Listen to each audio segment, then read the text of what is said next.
example, that is question number 4.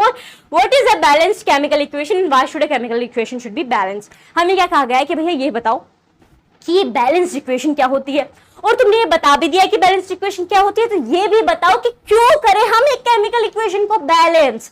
तो सबसे पहले हम ये समझते हैं कि एक बैलेंस्ड केमिकल इक्वेशन क्या होती है।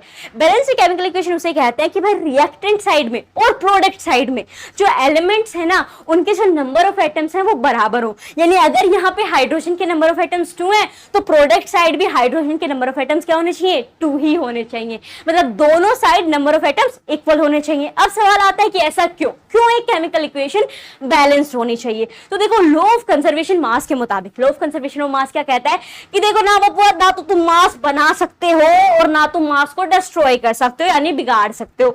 ना तो आप क्रिएट कर सकते हो ना डिस्ट्रॉय कर सकते हो। इसीलिए जो रिएक्टेंट का मास रहेगा वो प्रोडक्ट के मास के क्या होना चाहिए, इक्वल होना चाहिए। तो इस लॉ ऑफ कंजर्वेशन को प्रिजर्व करने के लिए जरूरी है कि जब केमिकल इक्वेशन लिखें तो वो बैलेंस्ड हो, यानी नंबर ऑफ एटम्स जो है वो दोनों साइड इक्वल हो, क्योंकि हमें लॉ ऑफ कंजर्वेशन को यहाँ पे प्रिजर्व करके रखना है। तो इसीलिए हमें केमिकल इक्वेशन को बैलेंस करना पड़ता है। अब नोटबुक में कैसे लिखोगे, तो आपको नोटबुक में लिखना होगा that a balanced equation is the one in which number of different atoms on both the reactant and product sides are equal.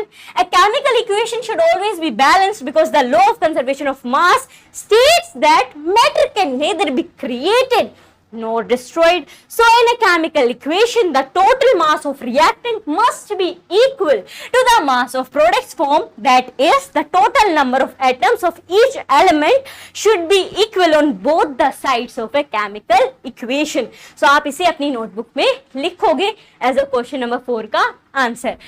Now जितने भी क्वेश्चंस थे इस चैप्टर के अंदर वो सब हमने कवर कर लिए हैं एंड आई होप आपको इसमें कोई डाउट नहीं होगा। जितने भी क्वेश्चंस थे उन सब के आंसर्स आपने लिख लिए होंगे। मैंने जब ये चैप्टर पढ़ा था और ये चैप्टर के जो क्वेश्चन आंसर आए थे तो मुझे समझने में बड़ी प्रॉब्लम हुई थी। तो समझ के मैंने सारे आंसर्स लिखे।